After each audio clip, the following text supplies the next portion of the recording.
Rilee নামের এক কিশোরী মেয়ের জীবন যেন হঠাৎ করেই বদলে গেল। সে বিশ্বাস করে তার পাশে কেউ আছে। না, সে মানুষ নয়, এক অজানা সত্তা যে ওকে ধীরে ধীরে গ্রাস করছে। কে এই সত্তা?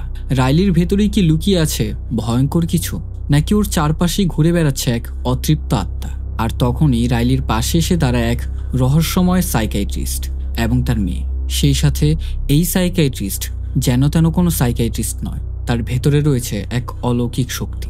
এই সাইকিয়াট্রিস্টের অতীতেও রয়েছে অনেক রহস্য। এখন তারা কি পারবে এই অশুভ শক্তিকে থামাতে, নাকি এই যুদ্ধেই বিলীন হয়ে যাবে সব? এই সম্পূর্ণ ঘটনা জানতে হলে আপনাদের দেখতে হবে 2025 সালে রিলিজ হওয়া মুভি ইট ফিটস। এ এক এমন সিনেমা যেখানে ভয় শুধুই চমকে ওঠার নয়, ভয় এখানে ধীরে ধীরে আপনাকে গ্রাস করে। সেই সাথে মুভির এন্ডিং আপনাকে চমকে দেবে। তো হ্যালো বন্ধুরা, কেমন আছো তোমরা সবাই? আশা করি সবাই খুবই ভালো আছো। আমি Emon and welcome to my channel সিনেহল। সেই সাথে শুরু করা যাক আজকের গল্প।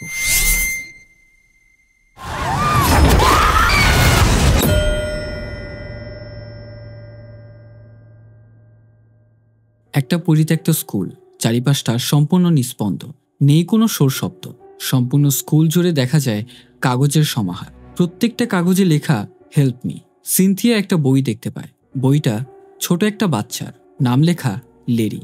সিনথিয়া হাঁটতে হাঁটতে সেখান থেকে কিছুটা দূরে প্রফেসরের কক্ষে গিয়ে পৌঁছায়। রুমটাতে কিছু বাচ্চা সেলেবন্দি, সেই সাথে সেখানে লেরি নামের সেই বাচ্চাটাও রয়েছে এবং চেয়ারে উল্টো দিকে ঘুরে বসে আছে এক ব্যক্তি।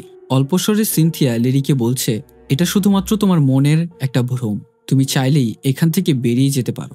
নিজের ভয়কে অতিক্রম করো এবং এখান থেকে বের হও। লেরি নামক সেই বাচ্চাটা বেশ আতঙ্ক।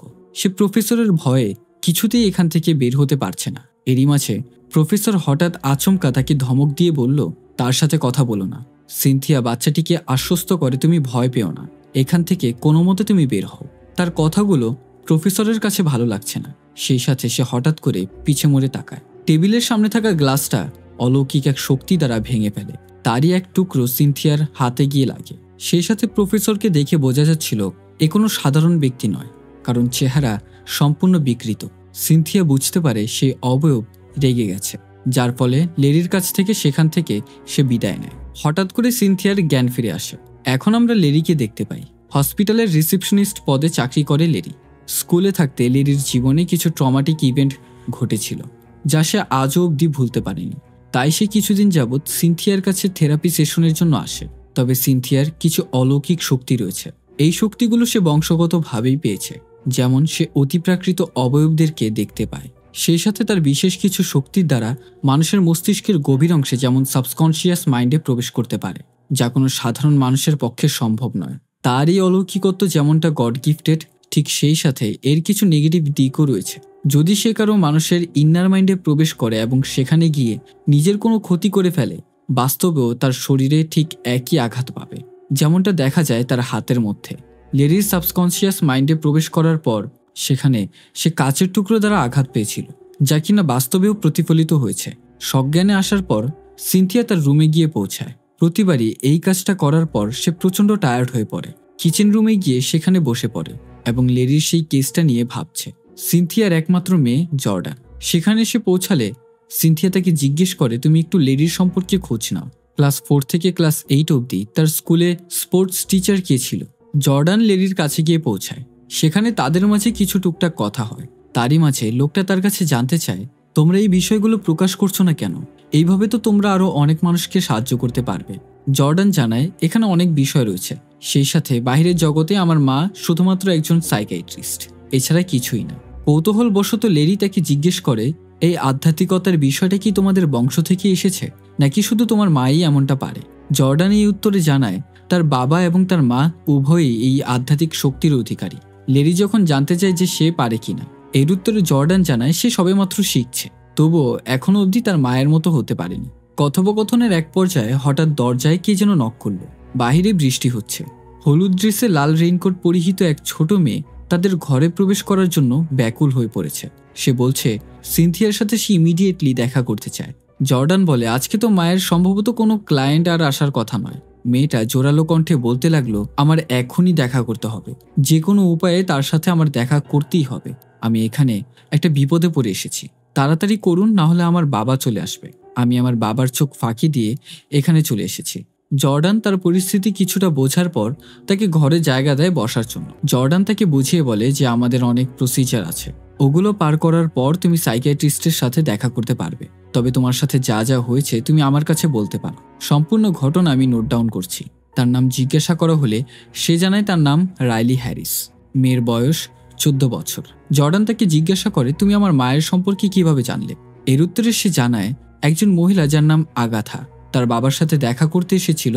সে জানিয়েছিল আপনার মা নাকি আমাদের মতো মানুষদেরকে সাহায্য করে থাকে, তাই অনেক কষ্ট করে আপনার মায়ের অ্যাড্রেস খুঁজে বের করে এখানে চলে আসলাম। জর্ডান জিজ্ঞাসা করে আমাদের মতো মানুষ এটা বলতে তুমি কি বুঝিয়েছ? এর উত্তরে রাইলি তাকে জানায় যে সে অবয়বদের দেখতে পায়। সেই সাথে জর্ডান তার হাতের দিকে লক্ষ্য করলে দেখতে পায় তার দুটি হাত যেমন ঝলসে গেছে। এছাড়া রাইলি তাকে আরও জানায় সেই অবয়বটা সারাক্ষণ তার দিকে তাকিয়েই থাকে, যেমন তাকে আস্ত গিলে ফেলবে। জর্ডানের কাছে বিস্তারিত জানাতে গেলে হঠাৎ একটা পর্যায়ে সে আশেপাশের দিকে ভালোভাবে লক্ষ্য করছে এবং সে বলতে থাকে সে এইখানেও চলে এসেছে। জর্ডান তার অবস্থান জানতে গেলে সে জানায় তোমার পেছনেই সে দাঁড়িয়ে আছে। চোখ ঘুরাতে ঘুরাতে সে একটু পর আবার জানায় এখন সে আমার পেছনে দাঁড়িয়ে আছে, আমি তাকে অনুভব করতে পারছি। অন্যদিকে কিচেন রুমে বসে সিনথিয়া কোনো এক অবয়বের উপস্থিতি লক্ষ্য করতে পারে। সেই সম্পূর্ণ বাড়ির মধ্যে কোনো এক অবয়বের স্পিরিচুয়াল প্রেশার অনুভব করছে। তার কাছে কেমন যেন ভারী ভারী লাগছে। চিৎকার করতে করতে সে যাচ্ছে জর্ডান বাড়িতে কে এসেছে। রুমে প্রবেশ করতেই এক ভয়ালো কালো অবয়বকে সে দেখতে পায়। এরই মাঝে হঠাৎ করে রাইলির বাবা সেখানে চলে আসে। রাইলির সাথে তার বাবার কিছুটা ঝগড়া হয়। রাইলি চিৎকার করে বলছিল আমার তাদের সাহায্যের প্রয়োজন, আমি আর এইসব সহ্য করতে পারছি না। তবে রাইলির বাবা সেখান থেকে তাকে জোর করে নিয়ে যায়। এই সম্পূর্ণ ঘটনা সিনথিয়া হতবাক হয়ে দেখছে। এই সম্পূর্ণ বিষয়টা জর্ডান তার মায়ের কাছে শেয়ার করে। তবে সিনথিয়া ধ্যান ধরে অন্য এক জগতে রয়েছে। আসলে সে ভাবছে এতক্ষণ যাবৎ সে এটা কি দেখেছে। জর্ডান জানায় মেয়েটা আগাথা নামের কোন এক মহিলার কথা বলছিল, তার থেকে নাকি তোমার নাম শুনেছে এবং সেই সাথে আজকে যেই ঘটনাটা ঘটলো আমাদের উচিত সেই মেয়েটাকে সাহায্য করা। আমি এক কাজ করি, পুলিশকে কল দিই। সিনথিয়া এই সম্পূর্ণ বিষয়টা এড়িয়ে যাচ্ছে। সে বলছে দেখো অনেক ঘটনাই আছে যা আমাদের সাহায্য করারও বাইরে, আমরা চাইলেই কাউকে সাহায্য করতে পারি না। সিনথিয়ার কথাগুলোর মধ্যে অনেক রহস্য লুকিয়েছিল। জর্ডানের সাথে তার মায়ের সেখানে প্রচণ্ড ঝগড়া হয় এই বিষয় নিয়ে যে সেই মেয়েটাকে সে কেনই বা সাহায্য করতে পারবে না। তবে সিনথিয়ার নিজস্ব কোনো কারণ রয়েছে, না হলে কেনই বা সে রাইলিকে সাহায্য করতে চাইছে না। একটা পর্যায়ে সে জানায় আজকে সে রাইলির পেছনে এক অবয়বকে দেখতে পেয়েছে, যেটা কিনা খুবই ভয়ানক। এখানে চাইলেও আমার কিছু করার নেই।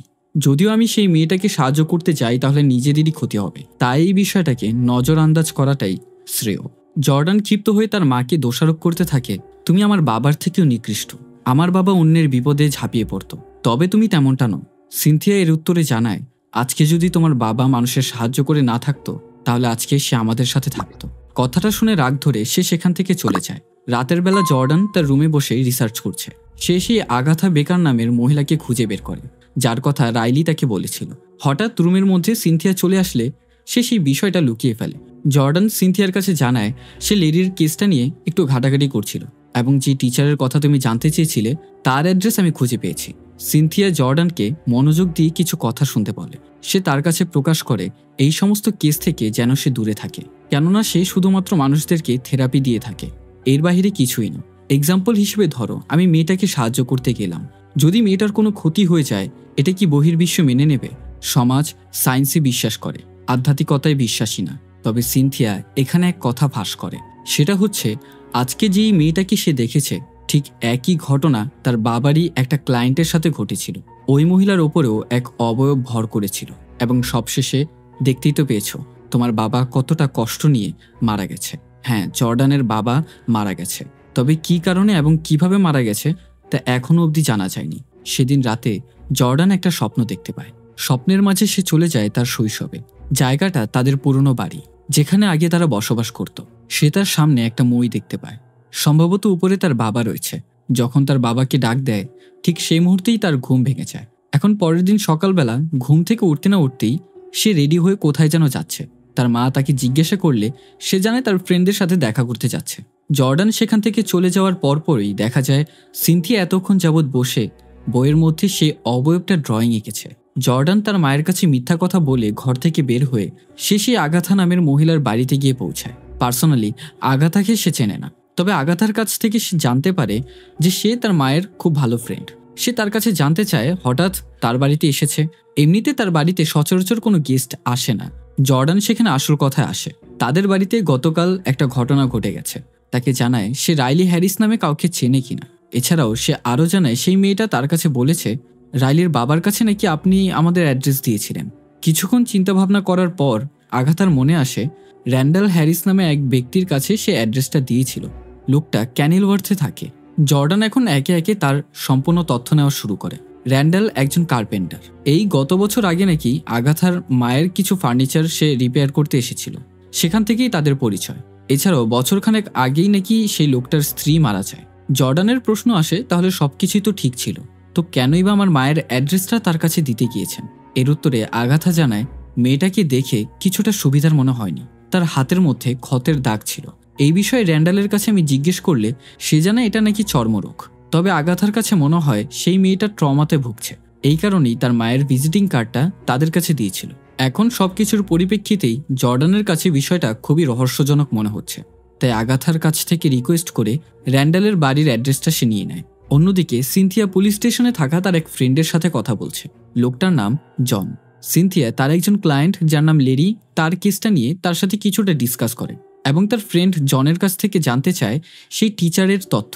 সে জানায় ওই টিচারের ওপর কিছুটা লক্ষ্য রাখতে। জন তার কাছে কারণ জিজ্ঞেস করতে চাইলে এর উত্তরে সিনথিয়া কিছুই জানায় না। সিনথিয়া তাকে বলে তাকে সন্দেহের অভিযোগে ইনভেস্টিগেট করো, কিছু না কিছু তথ্য পেলে তুমি অবশ্যই আমাকে জানাবে। তবে আমি এতটুকু বলতে পারি লোকটা ভালো না। সেই সাথে অবসর সময় সিনথিয়া সেই অবয়বটাকে নিয়ে কিছুটা রিসার্চ করছে। যখন সে সেই অবয়বটার সম্পর্কে কিছুটা ধারণা পায় সে ভেতরে ভেতরে কিছুটা ভয়ের মধ্যেই আছে এবং তার স্বামীর ফটোর দিকে তাকিয়ে বলতে থাকে সে কোনোভাবেই তার মেয়ে এবং তাদের জীবনকে ঝুঁকিতে ফেলবে না। অন্যদিকে জর্ডান সময় মতো রাইলির বাড়িতে গিয়ে পৌঁছায়। বাহির থেকে বেশ অনেকক্ষণ যাবৎ নক করার পর র্যান্ডেলের দেখা পায়। র্যান্ডেল তাকে বলছে তুমি আমার বাড়িতে এভাবে উকিঝুঁকি করছো কেন? জর্ডান তাকে জানায় আমি আপনাদের খোঁজে এসেছি। মনে আছে সেদিনকার কথা যেদিন আপনি আমার বাড়িতে এসেছিলেন? আমি এখানে এসেছি আপনার সাথে কিছুক্ষণ কথা বলতে। র্যান্ডেল বুঝতে পারে যে বিষয়টা তার মেয়েকে নিয়ে। এই পর্যায়ে এসে র্যান্ডেল তাকে কিছুটা ইগনোর করে এবং বলে বাইরে আমার কাস্টমার আমার জন্য ওয়েট করছে, এখন এইসব বিষয় নিয়ে আমি ফ্রি না, তোমার সাথে পরে কোনো একদিন কথা বলব। জর্ডানের অতি আগ্রহ দেখে সে বুঝতে পারে যে সে এভাবে যাওয়ার লোক না, তাই তাকে সাফ সাফ জানিয়ে দেয় আমার মেয়ের জন্য কোনো সাইকোলজিস্ট অথবা কোনো ডক্টরের কোনো প্রয়োজন নেই। জর্ডান তাকে জানায় আমরা তাকে ডক্টরি চিকিৎসা করব না, হয়তোবা রাইলি যা দেখে তা আমরাও দেখতে পাই, তাই আপনাকে আস্থা দিচ্ছি আপনার মেয়ের চিকিৎসা করতে আমরা রাজি আছি, আপনাদের দুজনকে আমরা সাহায্য করতে চাই। র্যান্ডেল জানায় কিসব বলছো তুমি? সে কী বা দেখে? তার কোনো সমস্যা নেই, তুমি এখন আসতে পারো। জর্ডান তো কোনো মতেই এখান থেকে যাবে না। সে তাকে বলে আপনি যদি আমাকে অনুমতি দেন তাহলে একা তার সাথে গিয়ে একটু কথা বলতে চাই। র্যান্ডেল সাফ সাফ জানিয়ে দেয় তার মেয়ে বাড়িতে এখন নেই এবং সেখান থেকে সে চলে যায়। জর্ডানের তার কথায় কোনো মতেই বিশ্বাস হচ্ছে না, তাই সে সম্পূর্ণ বাড়িটা ঘুরে ঘুরে দেখছে। নজর পড়ল বেসমেন্টের জানালার দিকে। বাহির থেকে পার্টিশনের কিছুটা ফাঁক দিয়ে সে উকি দেয় এবং সেখানে হঠাৎ সে রাইলিকে দেখতে পায়। তার উপস্থিতি দেখেই রাইলি সেখান থেকে উঠে চলে যায়। জর্ডান বুঝতে পারে যে র্যান্ডেল তার কাছে মিথ্যা কথা বলেছে। আসলে সে তার মেয়েকে বেসমেন্টের মধ্যেই বন্দি করে রেখেছে। তবে এর পেছনে কারণ কি? এই সম্পূর্ণ কিছুর প্রশ্নের উত্তর জানার জন্য সে লুকিয়ে লুকিয়ে সে বাড়ির ভেতরে প্রবেশ করে। বাড়িতে প্রবেশ করার পর চারিদিকটা ঘুরে দেখতেই তার কিছুটা সন্দেহ মনে হয়, কেননা বেসমেন্টের কোনো রাস্তাই খুঁজে পাচ্ছে না, অথচ বাড়িতে বেসমেন্ট রয়েছে। সন্দেহের বশে একটা দরজা খুলতেই সেখানে ওয়ার্ড্রোব দেখতে পায়, চারিপাশটা সম্পূর্ণ কাপড় দিয়ে ঢাকা। তবে কাপড়গুলো সরাতেই একটা সিক্রেট দরজা দেখতে পায়, সেখানটায় তালা দেওয়া। তালাটা ভাঙার জন্য কোনো কিছুই নেই। লুকিয়ে লুকিয়ে সে স্ক্রুড্রাইভার এনে দরজাটা কোনো মতে খোলার ব্যবস্থা করে এবং বেসমেন্টে গিয়ে পৌঁছায়। এখন সেই জায়গাটা জর্ডানের কাছে বেশ বিপজ্জনক মনে হচ্ছে। সে তার মাকে কল করার চেষ্টা করে, তবে হঠাৎ করে রাইলির সাথে তার দেখা হয়। দরজার আড়ালে থেকে রাইলি তাকে বলছে সে আমাকে এখানে বন্দি করেনি, বরং সে তাদেরকে এখানে বন্দি করে রাখে। জর্ডান তাকে প্রশ্ন করে তুমি কাদের কথা বলছো? এরই মাঝে সিনথিয়া তার কলটা রিসিভ করে। সে তাকে বলছে জর্ডান তুমি এখন কোথায় আছো? কথার উত্তর দিতে না দিতেই হঠাৎ পেছন থেকে এসে তার মাথায় জোরে আঘাত করে র্যান্ডেল। সেই সাথে র্যান্ডেল ফোনটা কেটে দেয়। তৎক্ষণাৎ আগাথা সিনথিয়াকে কল করে। সে তার হালচাল জিজ্ঞাসা করে। তবে কথার এক পর্যায়ে সে জানায়, জর্ডান আজকে আমার বাড়িতে এসেছিল। তোমার মেয়েটা খুবই ভালো, ঠিক বাবার মতোই হয়েছে। মানুষদের উপকার করতে অনেক আগ্রহী সে। সিনথিয়া কিছুই বুঝতে পারছে না। তবে আগাথা তাকে জানিয়ে দেয় আজ সে সকালে আমার বাড়িতে এসে মিস্টার হ্যারিসের অ্যাড্রেস নিয়ে গেল। সে নাকি তার সাথে গিয়ে দেখা করবে। এই প্রায় অনেকক্ষণ হয়ে গেছে, সে হয়তোবা তাদের বাড়িতে গিয়েও পৌঁছে গেছে। ঘটনা শুনে সিনথিয়া প্রচণ্ড টেনশনে পড়ে যায়, কেননা সে তার মেয়েকে বারবার বলেছিল এই বিষয়ে যেন সে কোনো নাক না গলায়। সে কলের মধ্যে আগাথাকে জানায় তার সাথে ইমিডিয়েটলি দেখা করতে। অন্যদিকে জর্ডানের হঠাৎ করে হুঁশ ফিরে আসে। সে নিজেকে একটা সিক্রেট রুমের মধ্যে খুঁজে পায়, হাত পা চেয়ারের সাথে বাঁধা। হঠাৎ তার পেছন থেকে কারো নিঃশ্বাসের শব্দ সে শুনতে পাচ্ছে। ঘুরে তাকাতেই সে এক বিকৃত চেহারার মহিলাকে দেখতে পায়। ঠিক সেই সময় র্যান্ডেল সেখানে এসে উপস্থিত হয়। জর্ডানের কাছে তার ফোনের পাসওয়ার্ডটা জানতে চাচ্ছে। জর্ডান থেকে বলতে থাকে, দেখো আমি তোমাদেরকে এখানে সাহায্য করার জন্য এসেছি। তোমাদের ইন্টেনশন কি তা আমি জানি না, তবে সত্যি করে বলছি তোমাদের কি আমি সাহায্য করতেই এখানে এসেছি। তবে র্যান্ডেল এখানে কিছুটা অসহায়। সে তাকে বলে, আমি কোনোভাবেই চাই না আইনের লোকেরা আমার মেয়েকে আমার থেকে দূরে নিয়ে যাক। চাইল্ড সার্ভিসের লোকেরা যেভাবে আমার পিছনে পড়েছে, আমি এদের কাছ থেকে নিজের মেয়েকে বাঁচাতেই এসব করছি। কেউই কোনোভাবে আমাকে সাহায্য করতে পারবে না। ঘটনা হচ্ছে, র্যান্ডেল ভয় পাচ্ছে এই কারণে যে তার মেয়ের এইরকম অ্যাবনর্মাল অ্যাক্টিভিটি দেখে হয়তোবা পুলিশ ভাবতেও পারে যে সে তার মেয়েকে টর্চার করছে, তাকে ঘরের মধ্যে বন্দি রেখে। তবে বাস্তবে তা নয়, বরং সে তার মেয়েকে বন্দি রেখে বাঁচানোর চেষ্টা করছে। জর্ডানের মাথায় কোনো কিছুই ধরছে না যে আসলে এখানে ঘটনাটা কি। র্যান্ডেলকে সে আশ্বস্ত করে যে সে তার মেয়েকে কোনো না কোনোভাবে বাঁচিয়ে নেবে। সেই অবয়বটা তার মেয়ের কাছ থেকে কি চায় তার পেছনকার ঘটনা সে বের করে নেবে। তবে র্যান্ডেল তাকে জানায় সেই অবয়বটা তাদের কাছ থেকে কি চায় সে তা নিজে জানে। রাইলি একটু একটু করে তার সামনে এগিয়ে আসছে। এই সম্পূর্ণ ঘটনার জন্য রাইলি তার কাছে ক্ষমা চায়। সে তার শরীরে হাত রাখতেই এক কালো অবয়ব তার হাতে চেপে ধরে। সেই অবয়বটা তাকে যেন ভেতর থেকেই গ্রাস করে ফেলছে। র্যান্ডেল একটা পর্যায়ে ছেড়ে দিতে বললে সে অবয়বটা সেখান থেকে চলে যায়। তবে দেখা যায় তার হাত যেমনটা ঝলসে গেছে, এবং সেই সাথে জর্ডানের ফেস আইডি দিয়ে তার ফোনটা আনলক করে, এবং সেখান থেকে র্যান্ডেল চলে যায়। অন্যদিকে সিনথিয়া আগাথাকে নিয়ে র্যান্ডেলের বাড়ির উদ্দেশ্যে রওনা দেয়। এখন র্যান্ডেল গ্যারেজের মধ্যে তার পুরনো গাড়িটা ঠিক করছে। সেই সাথে জর্ডানের ফোনটাও সে ভেঙে ফেলে, যাতে করে কেউ ট্র্যাক না করতে পারে। রাইলির জর্ডানের জন্য খুবই খারাপ লাগছে, কেননা সে এখানে এসেছিল তাকে বাঁচাতে। তার জন্য খুবই মায়া হচ্ছে। সে তার বাবাকে জিজ্ঞেস করে যে জর্ডানের সাথে তারা কি করবে। এর উত্তরে র্যান্ডেল জানায় যে জর্ডানের যে কোনো একটা ব্যবস্থা করছি। স্পষ্টভাবে তো সে বলছে না, তবে জর্ডানকে মেরে ফেলার সিদ্ধান্ত নিয়েছে। তার বাবার ইন্টেনশন ভালো নয় দেখে সে জর্ডানকে বাঁচানোর সিদ্ধান্ত নেয়। কাটিং প্লাসটা চুরি করে নিয়ে গিয়ে সে জর্ডানের হাতে দিয়ে দেয়। জর্ডান অনেক কষ্ট করার পর কোনো মতে সেখান থেকে ছুটতে সক্ষম হয়। তবে ততক্ষণে র্যান্ডেল বুঝে গেছে তার মেয়ে তাকে ছাড়াতে সাহায্য করেছে। জর্ডান নিজে মুক্ত হয়ে সে তার পাশের সেই মহিলাকেও মুক্ত করে। ঠিক যখনই সেখান থেকে বের হতে যাবে, তার সামনে র্যান্ডেল বন্দুক তাক করে তার দিকে দাঁড়িয়ে আছে। সেই মুহূর্তে পথের বাধা হয়ে আসে রাইলি। সে জর্ডানকে বাঁচানোর জন্য তার সামনে গিয়ে দাঁড়িয়ে পড়ে এবং তার বাবার সাথে তর্ক করতে থাকে, তুমি আমার জন্য আর কতগুলো মানুষকে টর্চার করবে, এখন তো এইসব ছেড়ে দাও। তবে র্যান্ডেল তার কোনো কথা শুনতে চাচ্ছে না। সুযোগ বুঝেই সেই মহিলা এসে র্যান্ডেলের উপর ঝাঁপিয়ে পড়ে এবং ভুলবশত বন্দুকের ট্রিগারে চাপ পড়ে যায়। সেই সাথে গুলিবিদ্ধ হয় রাইলি। গুলিটা সোজা তার গলায় গিয়ে লাগে। জর্ডানের কোলে লুটিয়ে পড়ে রাইলি।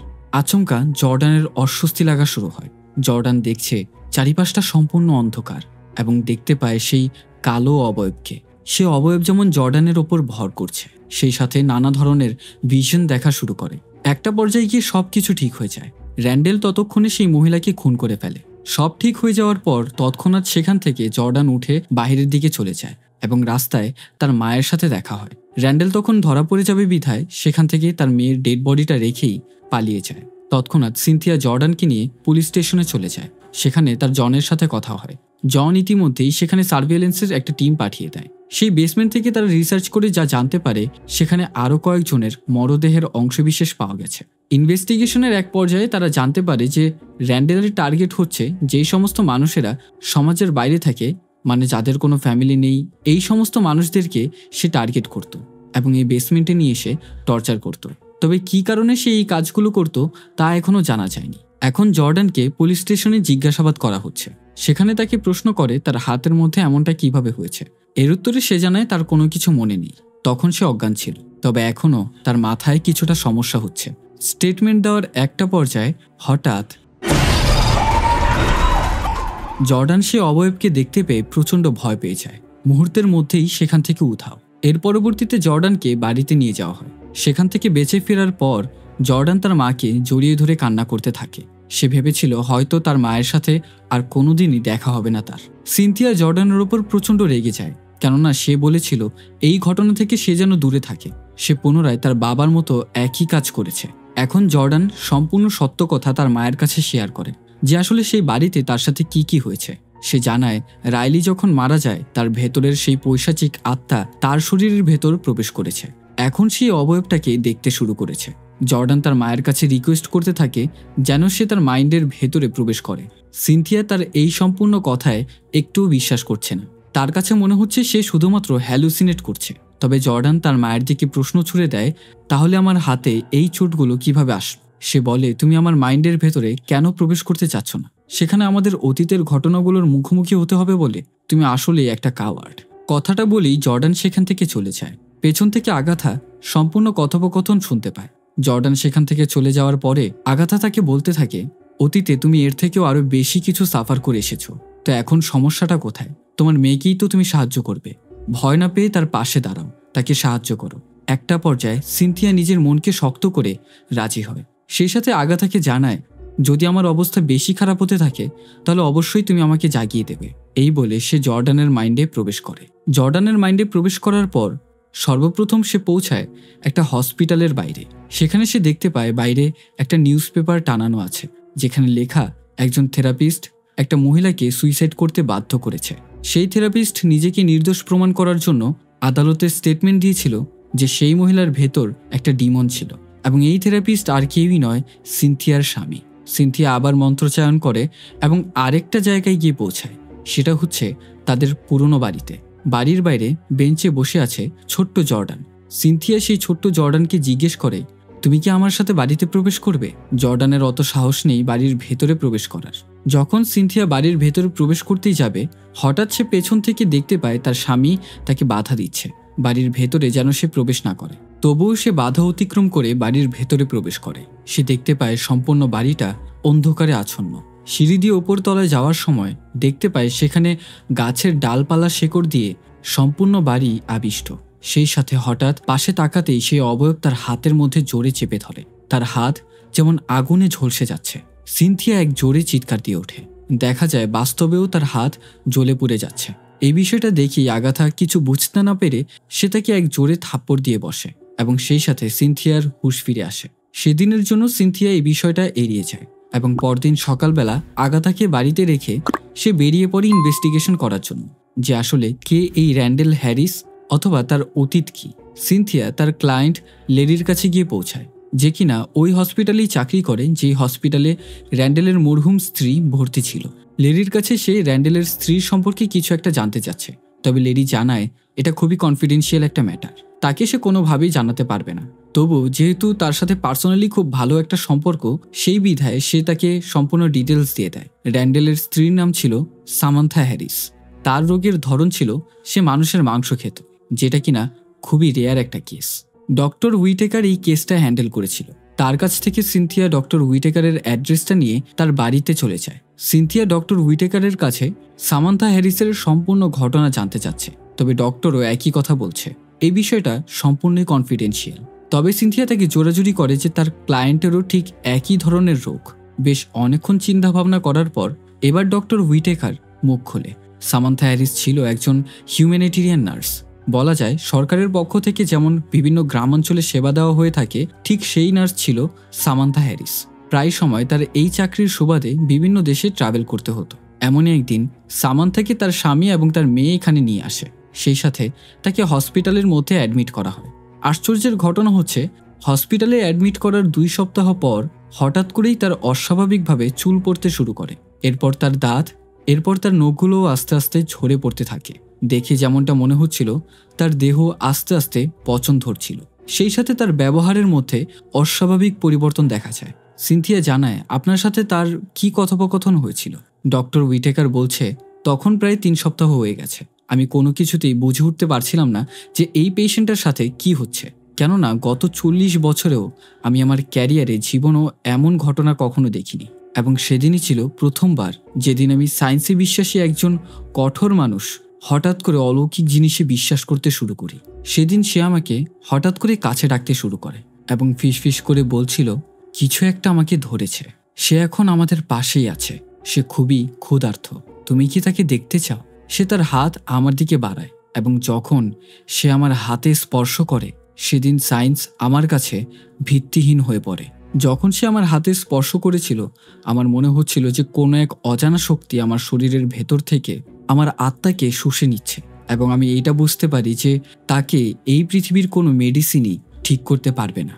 সেই সাথে ডক্টর হুইটেকার তার হাতের অবস্থা দেখায়। আজও অবধি তার হাত থেকে সেই দাগটা যায়নি। ডক্টর হুইটেকার তাকে জানায়, তোমার ক্লায়েন্টেরও যদি ঠিক এমনই অবস্থা হয়ে থাকে তাহলে আমি বলবো একমাত্র তোমার মতো সাইকিকই তাকে সাহায্য করতে পারবে। এই বিষয়ে আমি কোনো রকম হেল্প করতে পারবো না, কেননা আমি ব্যর্থ হয়েছি। অন্যদিকে দেখা যায় বাড়ির বাইরে পুলিশ গার্ড দিচ্ছে। জর্ডান তার রুমের মধ্যেই ঘুমাচ্ছে।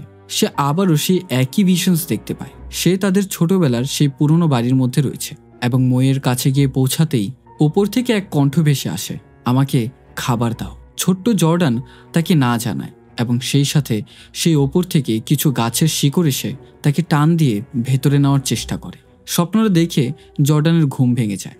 সেই সাথে হঠাৎ করে তার রুমের দরজাটাও খুলে যায়। বাহির থেকে কোনো এক অজানা শব্দ ভেসে আসছে। বাহিরটাতে সে চেক করতে গেলে আমরা লক্ষ্য করতে পারি যে জর্ডানের পেছনে সেই কালো অবয়বটা দাঁড়িয়ে আছে। যখন সে কিচেন রুমে গিয়ে পৌঁছায় সে তার মায়ের আর্ট করা ড্রয়িংটা দেখতে পায়। সামনে তাকাতেই দেওয়ালে দেখতে পায় সেই অবয়বের হাত। ঠিক তখনই পেছন থেকে মাথায় আঘাত করে র্যান্ডেল। সে পুলিশদেরকে কোনো মতে ফাঁকি দিয়ে বাড়ির ভেতরে প্রবেশ করে এবং আগাথাকে মাথায় আঘাত করে অজ্ঞান করে জর্ডানকে টার্গেট করে এবং তাকে কিডন্যাপ করে সেখান থেকে নিয়ে যায় অনেক দূর জঙ্গলে। এই ঘটনার পরবর্তীতে বাড়িতে সিনথিয়া এসে প্রবেশ করলে দেখতে পায় আগাথা অজ্ঞান হয়ে পড়ে আছে। তৎক্ষণাৎ তাকে নিয়ে পুলিশ স্টেশনে যায় এবং জনের কাছে সম্পূর্ণ বিষয়টা জানায়। অন্যদিকে র্যান্ডেলকে দেখা যায় সেই জঙ্গলের মধ্যে সে একটা কবর খুঁড়েছে। তার উদ্দেশ্য হচ্ছে জর্ডানকে সে জীবিত কবর দেবে। কফিনের মুখ খুলে সে জর্ডানের সাথে কথা বলতে থাকে। জর্ডান র্যান্ডেলকে জানায়, আমি এই ঘটনাগুলো ইচ্ছা করে করিনি, উল্টো আমি তোমাদেরকে বাঁচাতে এসেছিলাম এবং আমি এটাও জানি যে তোমার কোনো দোষ নেই। ভুলবশত ট্রিগারে চাপ লেগে তোমার মেয়েটা মারা গেছে, তোমার এইসব করার কোনো প্রয়োজন নেই। তবে র্যান্ডেল তাকে জানায়, আমি চাই না তুই বেঁচে থাক। তুই যদি বেঁচে থাকিস তাহলে তোর ভেতরের সেই অবয়ব তোর মৃত্যুর সময় আরেক ব্যক্তিকে টার্গেট করবে। এর থেকে ভালো কবরের মধ্যে তুই একাই নিজে নিজে মর, যাতে করে সে অবয়ব তোর মৃত্যুর সময় কাউকে আর পাশে পাবে না এবং সে এখানেই শেষ হয়ে যাবে। তোর ভেতরে যে অবয়বটা আছে সে মানুষের মৃত্যুর সময় তার পাশে যাকে পাবে তার ভেতরেই ভর করে এবং আমি চাই তোর মৃত্যুর সময় ওই অবয়ব কাউকে যেন পাশে না পায়। এতে করে তুইও মারা যাবি, সে অবয়বও মারা যাবে এবং বেঁচে যাবে অনেক মানুষের প্রাণ। এই বলে জর্ডানকে সেই অজানা জঙ্গলের মধ্যে জীবিত দাফন করে আসে। অন্যদিকে ডিপার্টমেন্টের অফিসাররা এখনও অবধি জর্ডানকে খুঁজে পায়নি। তবে আশ্চর্যের বিষয়, সেখানে হঠাৎ করে র্যান্ডেল এসে নিজে নিজেই আত্মসমর্পণ করে। সিনথিয়া চিৎকার করে বলতে থাকে, আমার মেয়েকে কি করেছিস? আমার মেয়ে কোথায় আছে? সিনথিয়া চাচ্ছে র্যান্ডেলের সাথে একাকী কথা বলতে, তবে জন তা হতে দিতে চায় না, কেননা এটা আইনের বিরুদ্ধে।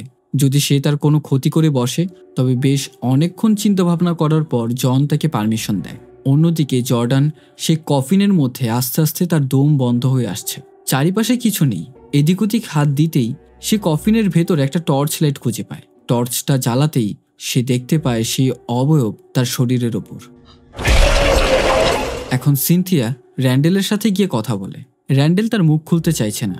সে আগে গিয়ে জানিয়ে দেয় তার মেয়েকে এমন জায়গায় রেখেছে যে সে কোনোদিনও খুঁজে পাবে না। সেই সাথে তাকে আরও জানায়, এখন আর সে অবয়ব কারো ক্ষতি করতে পারবে না, সব আমি ঠিক করে দিয়েছি। তবে সিনথিয়া তার মাথায় হাত দিয়ে মন্ত্রোচ্চারণ করতে শুরু করে এবং তার মাইন্ডে প্রবেশ করে। এই সম্পূর্ণ বিষয় জন দাঁড়িয়ে দাঁড়িয়ে দেখছে। সর্বপ্রথম তার মাইন্ডে প্রবেশ করার পর সে গিয়ে পৌঁছায় হসপিটালের বেডে, যেখানে সামান্থাকে দেখতে পায়। এরপর আবার সে মন্ত্রোচ্চারণ করলে র্যান্ডেলের বাড়ির সেই বেসমেন্টে গিয়ে পৌঁছায়, যেখানে সে দেখতে পায় তার মেয়েকে সে বেঁধে রেখেছে এবং তার সাথে তাদেরই এক প্রতিবেশী। সর্বশেষ গিয়ে পৌঁছায় সে এক গ্যারেজে, যেখান থেকে গাড়ি নিয়ে সে বের হয়েছিল। এরপর আবার মন্ত্রোচ্চারণের ফলে এবার সে সম্পূর্ণ ঘটনা জানতে পারে এবং সে জেনে যায় তার মেয়েকে কোথায় জিন্দা দাফন দিয়েছে। র্যান্ডেল যখন তার সাবকনশিয়াস মাইন্ডের মধ্যে সিনথিয়ার উপর আঘাত করতেই যাবে, এর আগে আগেই সে তার মাইন্ড থেকে বের হয়ে যায় এবং তৎক্ষণাৎ আগাথাকে নিয়ে বেরিয়ে পড়ে সেই জঙ্গলের উদ্দেশ্যে। ঠিক সেই সময় জনও তাদের পিছু নিতে থাকে। অন্যদিকে জর্ডান কফিনের মধ্যে। সে অবয়ব বারবার একটা কথাই বলে যাচ্ছে, ফিড মি, আমাকে খাবার দাও। সে অবয়ব খুবই ক্ষুধার্ত, তাই শেষমেশ জর্ডানের শরীরে হাত দিয়ে তাকেই গ্রাস করে খেয়ে ফেলছে। বেশ অনেক তাড়াহুড়োভাবে তারা সেই জঙ্গলে গিয়ে পৌঁছায় এবং সিনথিয়া সেই জায়গাটায় খোদাই করতে থাকে। অনেকক্ষণ খোদাই করার পর যখন সে কফিনটা খুলে, ঠিক সেই সাথে সেখানে সে অবয়বটাকেও দেখতে পায়। সিনথিয়া বুঝে গেছে যে এখন তার কি করতে হবে। ইতিমধ্যেই সেখানে পুলিশরা চলে আসে, যার ফলে সিনথিয়া আগাথার কাছে রিকোয়েস্ট করে যে যেভাবেই হোক পুলিশদেরকে ডিস্ট্র্যাক্ট করতে, তাদের এখানে ভুলেও না আনতে। সে জর্ডানের মাইন্ডে প্রবেশ করবে এবং পুলিশরা দেখে ফেললে এর মাঝে বাধা সৃষ্টি হবে। আমাদেরকে আলাদা করে দিলে হয়তোবা জর্ডানকে বাঁচাতেও পারবো না। যেই কথা সেই কাজ। আগাথা চলে যায় পুলিশদেরকে ডিস্ট্র্যাক্ট করার জন্য এবং সিনথিয়া জর্ডানের মাইন্ডে প্রবেশ করে। শুরুতে সে আবারও সেই হসপিটালের রোডে গিয়ে পৌঁছায়। আবারও মন্ত্রোচ্চারণ করলে এবার সে তাদের পুরনো বাড়িতে এসে পৌঁছায়। বাড়ির পাশে এবার দেখা যায় প্রাপ্তবয়স্ক জর্ডান বসে আছে। সিনথিয়া তাকে আশ্বস্ত করে সেজন্য বাড়ির ভেতরে প্রবেশ না করে এবং সেই সাথে সে বাড়ির ভেতরে প্রবেশ করে। মনে শক্তি সঞ্চয় করে সে সিঁড়ি দিয়ে উপরে উঠতে থাকে এবং একটা পর্যায়ে দীর্ঘ শ্বাস ফেলে সে সেই মই বেয়ে উপরে ওঠে এবং দেখা যায় তার স্বামী ঝুলন্ত অবস্থায়। সেই সাথে বাহির থেকে জর্ডানও সেই বাড়ির ভেতরে প্রবেশ করে এবং তার মাকে ডাকতে শুরু করে। সিনথিয়া একটা নির্দিষ্ট জায়গায় যাওয়ার পরে সেই অবয়বটাকে দেখতে পায়। ল্যাম্প হাতে নিয়ে সে অবয়বটাকে বলছে, আমার মেয়েকে ছেড়ে দাও, আমার মেয়েকে ছেড়ে দিয়ে তুমি আমাকে নিয়ে যাও। যখন সেই অবয়ব তার গলা চেপে ধরে, ঠিক সেই মুহূর্তেই সিনথিয়া সেই অবয়বের মাইন্ডে প্রবেশ করে। সে অবয়বের মাইন্ডে প্রবেশ করার পর সিনথিয়াকে দেখা যায় এক ডাইনি রূপে, যে কিনা একটা গুহার মধ্যে রয়েছে। সেই গুহার মধ্যে কোনো পথ খুঁজে পাচ্ছে না। একটা নির্দিষ্ট জায়গায় যাওয়ার পর সে দেখতে পায় সেই অবয়বটা একটা সিংহাসনের মধ্যে বসে আছে। জর্ডানও সেখানে এসে পৌঁছায়। অন্যদিকে পুলিশরা খোঁজাখুঁজি করছে একদিকে এবং সেই সাথে জন তাদের মা মেয়েকে খুঁজে পায়। জন কিছুটা হলেও বুঝেছে যে সে তার মেয়ের ওপর কিছু একটা করছে, তাই সে তাদের কাজে কোনো বাধা দেয়নি। সে তাকে বলে, তুমি যাই করছো তাড়াতাড়ি করো। সিনথিয়ার হাতে একটা স্পেয়ার, তবে হঠাৎ করে সেই অবয়বটা কোথায় যেন উধাও হয়ে গেছে। তার সিংহাসন থেকে কিছু শেকড় বের হয়ে তার চারিপাশে হাত পা বেঁধে ফেলে এবং আস্তে আস্তে সেই অবয়বটা তার শরীরের ওপর এসে বসে পড়ে। জর্ডান দ্বিতীয় তলায় এসে তার মাকে সে দেখতে পায়। তখনই সেখান থেকে অবয়বের হাতটা সরিয়ে জর্ডানও তার মায়ের মতো মন্ত্রোচ্চারণ করে সেই অবয়বের মাইন্ডে প্রবেশ করে এবং সেখানেই তারা দুইজন মিলে সেই অবয়বকে ইচ্ছামতো কুপিয়ে হত্যা করে এবং সেই সাথে তাদের দুজনের হুঁশ ফিরে আসে। সেই মুহূর্তে জর্ডান বাকি পুলিশদেরকে ডাক দেয় এবং এখানেই সবকিছুর সমাধান হয়ে যায়। এর পরবর্তীতে ঘটনা চলে যায় 6 মাস পরে। দেখা যায় সিনথিয়া জর্ডানের মাইন্ডের ভেতর। সে তাদের পুরনো বাড়ির সামনে দরজার সামনে বসে আছে ছোট্ট জর্ডান। তাকে বলছে, তুমি কি ভয় পাচ্ছ এখনো? ছোট জর্ডান মাথা ঝুঁকাচ্ছে, তবে তাকে ভয় না পেয়ে উপরে উঠতে আশ্বস্ত করে। উপরে উঠতেই সে দেখতে পায় তার বাবা ঝুলে আছে। আসলে জর্ডানের মনের মধ্যে তার বাবার এই প্রতিচ্ছবি একটা ট্রমার লক্ষণ। এই স্মৃতিটা তার অতীতের ট্রমা হিসেবে তার মস্তিষ্কের ভেতর গেঁথে রয়েছে, যা থেকে সে আজও অবধি বের হতে পারেনি। তবে তার মায়ের সাহায্যে আজকে তার বাবাকে সেখান থেকে মুক্ত করে এবং এই দুই মা মেয়ে সেই অবয়ব থেকেও এবং তাদের পুরনো পাস্ট থেকেও রিকভার করতে সক্ষম হয়। ঠিক সেই সাথে শেষ হয় ইট ফিটস মুভিটি। তো কেমন লাগলো সম্পূর্ণ মুভিটি তা অবশ্যই কমেন্ট সেকশনে কিন্তু জানাতে ভুলবেন না। তাছাড়া এই মুভি রিলেটেড কোনো প্রশ্ন থেকে থাকলে তা অবশ্যই কমেন্টে জানাবেন এবং সেই সাথে ভিডিওটা ভালো লাগলে অবশ্যই লাইক করতে ভুলবেন না, কেননা লাইক করতে কতক্ষণই বা লাগে। অবশ্যই লাইক করবেন এবং সেই সাথে ভিডিওটা বন্ধুদের সাথে শেয়ার করতে কিন্তু ভুলবেন না। চ্যানেলে নতুন হয়ে থাকলে সাবস্ক্রাইব করে পাশে থাকা বেল আইকনে অল সেট করতে কিন্তু ভুলবেন না। টিল দেন দেখা হচ্ছে নেক্সট কোন এক ভিডিওতে। Good bye.